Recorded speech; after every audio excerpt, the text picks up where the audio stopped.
First contact and initial assault. The sky above New York City darkened without warning. It wasn't a storm cloud. It was something far more terrifying. The massive shadow that fell across the city was cast by a vessel so large it defied comprehension. Similar shadows appeared simultaneously over Beijing, Moscow, London, and 20 other major cities worldwide. Humanity's first contact with extraterrestrial life wasn't going to be the peaceful exchange of knowledge that scientists had long hoped for. They called themselves the Dominion, a collective of 7 spacefaring species united under a single banner of conquest. Their message was simple. Earth was now under their jurisdiction. Surrender was non-negotiable. Resources would be harvested. Those humans deemed useful would serve. The rest were expendable. Dr. Elena Reyes, director of NASA's Exobiology Division, was rushed to the White House within hours of the ship's arrival. The world's foremost expert on theoretical alien biology, she had spent her career preparing for first contact. But not like this. Never like this. "Madam President," she said, her voice steady despite her racing heart, "these aren't explorers. They're ship configurations, positioning overpopulation centers. They are using classic military occupation tactics." President Amara Washington nodded grimly. "The UN Security Council is convening virtually in 10 minutes. The Chinese premier and Russian president are already on the line. Our military options are limited." "Limited is generous," said General Marcus Chen, chairman of the Joint Chiefs. "We have nothing that can reach those ships, let alone penetrate whatever shields they're using. We're trying to establish communication, but they're not responding to any conventional frequencies." Outside, civilians filled the streets, some in panic, others in awe, many documenting the historic moment on their phones. Social media feeds flooded with images of the looming ships, obsidian monoliths suspended impossibly in the air. Elena studied the live satellite imagery. Their formation isn't random. They're creating a coverage grid, probably for surveillance or weapons deployment. As if triggered by her words, the ships activated simultaneously. A pulse of blinding violet light erupted from the underside of each vessel. When it faded, every electronic device in the targeted cities went dark. Communications, power grids, transportation systems, everything. From orbit, Earth's brightest cities winked out one by one. The first wave of the attack had begun without firing a single conventional weapon. Chaos reigned. Hospitals scrambled to activate backup generators.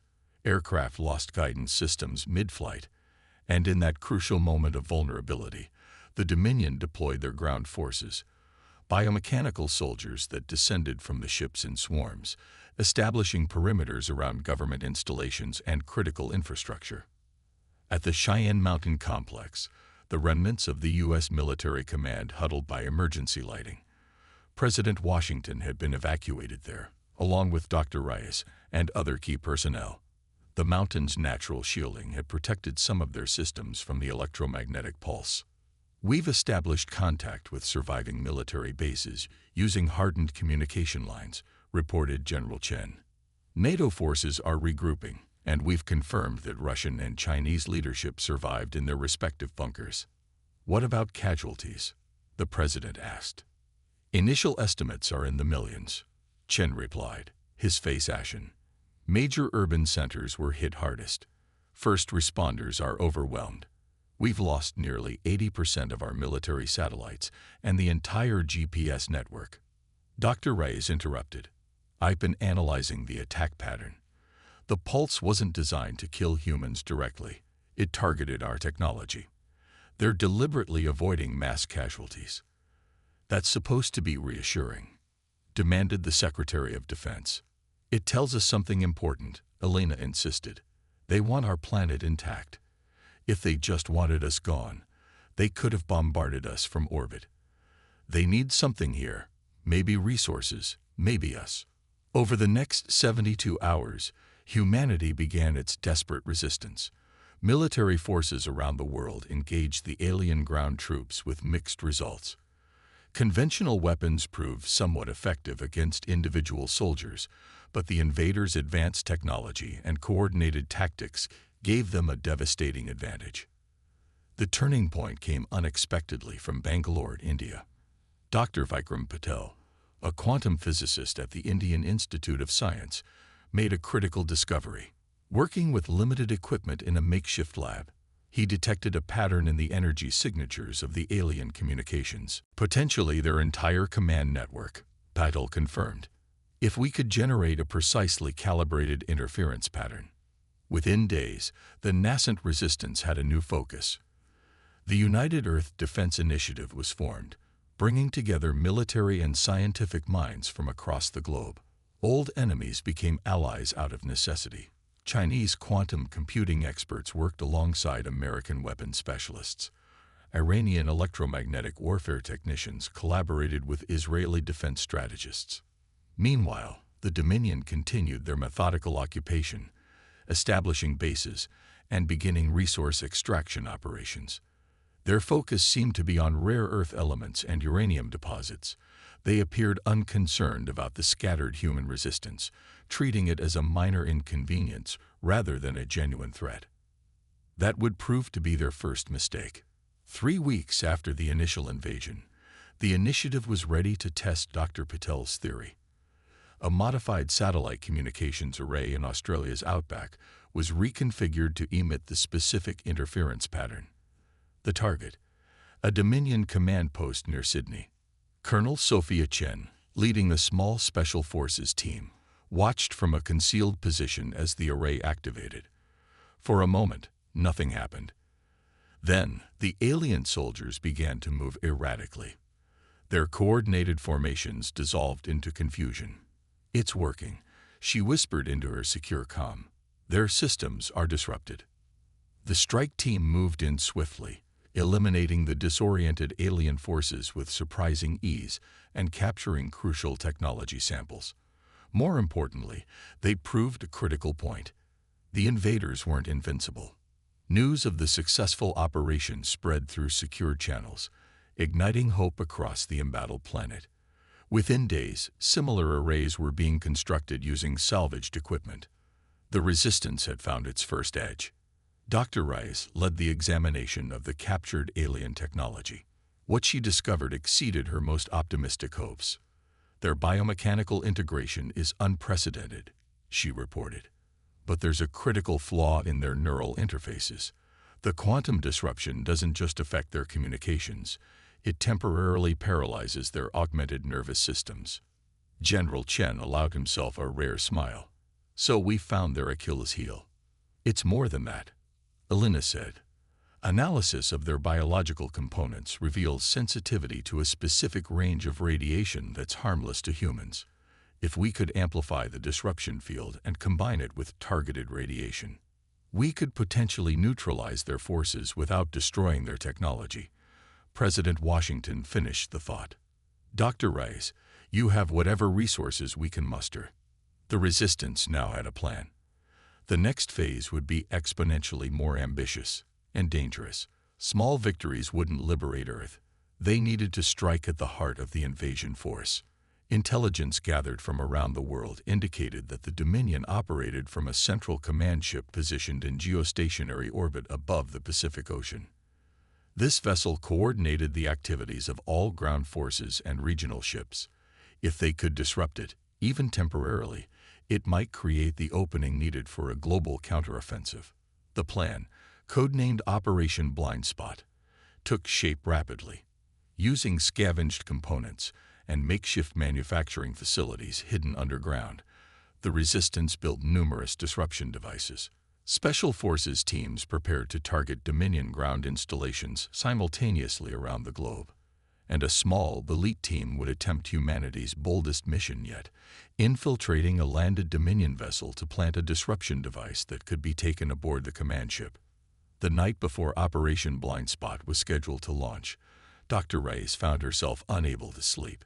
The weight of tomorrow's actions, and their potential consequences, pressed down on her. She wandered to the observation deck of the underwater facility that had become their primary headquarters.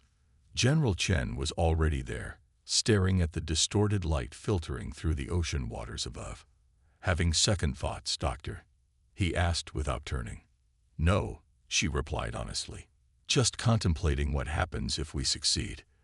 The Dominion won't be defeated by one operation. This is just the beginning of a much longer war. One battle at a time," Chen said. "Tomorrow, we show them that taking Earth was their biggest mistake." As dawn broke across a planet under siege, humanity prepared to fight back. The counteroffensive. The Dominion never expected resistance on this scale. When Operation Blind Spot activated simultaneously across 6 continents, the alien command structure experienced something entirely new: chaos. In the South Pacific, the submarine U.S. Defiance surfaced briefly to deploy a special operations team. Their target: a Dominion scout ship that had landed on a small uninhabited island for mineral sampling. Captain Maya Rodriguez led her team silently through the shallow waters, disruption device secured in a waterproof case. Intelligence suggested the scout ships rotated regularly between ground operations and the command vessel. "Remember," she whispered to her team, "we have an 8-minute window once the global disruption begins. Plant the device, hide it in the ventilation system, and extract." No heroics. Across the globe, thousands of resistance fighters waited for the signal. In the ruins of Paris, French and German special forces prepared to raid a Dominion processing center. In the mountains of Peru, indigenous guerrillas positioned themselves around an alien mining operation. In the sprawling megacity of Lagos, Nigerian technological experts finalized their enhanced disruption emitters. At precisely 300 UTC, Dr. Patel initiated the sequence from a hidden facility beneath the Himalayan mountains. Improved quantum disruptors activated worldwide, targeting the specific frequency vulnerability of Dominion communication systems. The effect was immediate and dramatic. Alien ground forces froze mid-operation, their neural interfaces temporarily paralyzed. Dominion vessels hovering over major cities wobbled visibly as their navigation systems failed. For the first time since the invasion began, the invaders were vulnerable. Captain Rodriguez's team moved swiftly, eliminating confused sentries and accessing the scout ship's interior. The alien vessel's architecture was disorienting: curved passages that seemed to defy conventional physics, surfaces that responded to touch in unexpected ways. But they had studied captured schematics exhaustively. "Ventilation access point ahead," reported her second-in-command, Lieutenant Kwame. "Exactly where the intel said it would be." Maya nodded. "Plant it and let's move." Timer is running. The specially designed disruption device was secured deep within the ship's air circulation system, virtually undetectable to standard Dominion scans. If their intelligence was correct, this ship would return to the command vessel within 12 hours, carrying with it the means to temporarily disable the heart of the alien fleet. Similar operations were underway worldwide. In some locations, resistance forces captured Dominion technology intact. In others, they destroyed critical infrastructure the aliens had established. The disruption wouldn't last long. The alien systems were already adapting, but it didn't need to. This was just the opening move. Extraction complete, Maya reported through the secure comm system as her team returned to the submarine. Device planted successfully. Across the world, similar reports flooded in. Not every operation succeeded.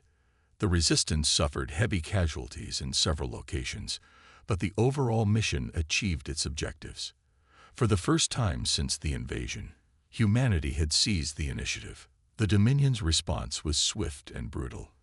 When their systems recovered, they launched punishing strikes against suspected resistance locations. Cities already damaged by the initial invasion now faced orbital bombardment. The aliens were no longer concerned with preserving infrastructure. They were sending a message. In the underwater base that served as the United Earth Defense Initiative's headquarters, President Washington convened an emergency meeting. The facility, converted from an abandoned deep-sea research station, shook with distant underwater explosions as Dominion vessels scanned the ocean searching for hidden human outposts. "They're retaliating exactly as we predicted," General Chen reported grimly. Carpet bombing former military installations, population centers, anywhere they suspect resistance activity.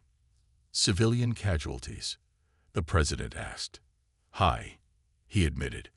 But our evacuation protocols worked in many regions. The underground networks are sheltering millions.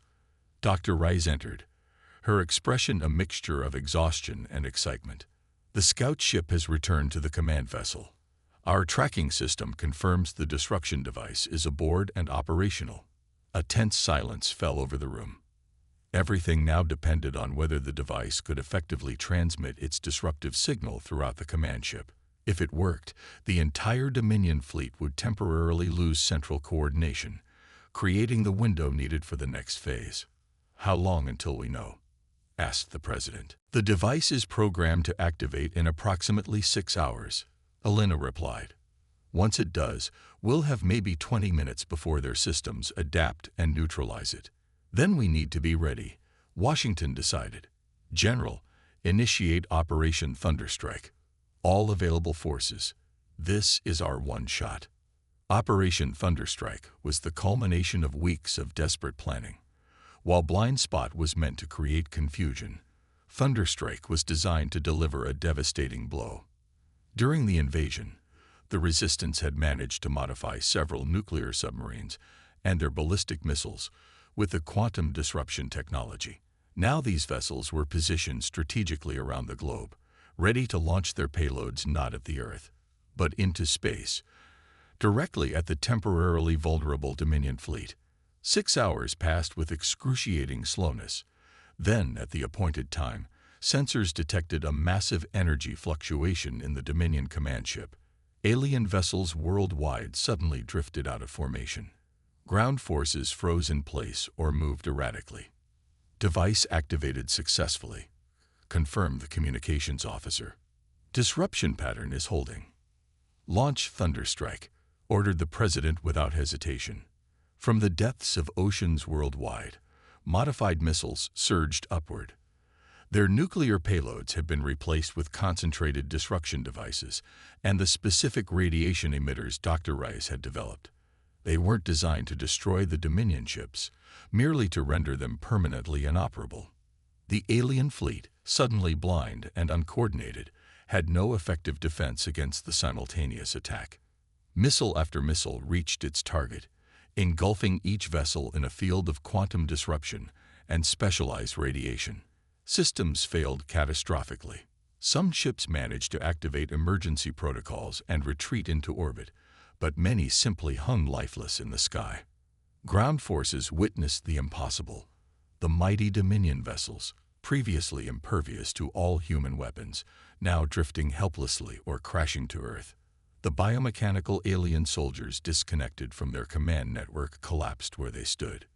In the chaos that followed, resistance forces worldwide surged forward, capturing alien technology and securing critical locations. Not all Dominion forces were neutralized.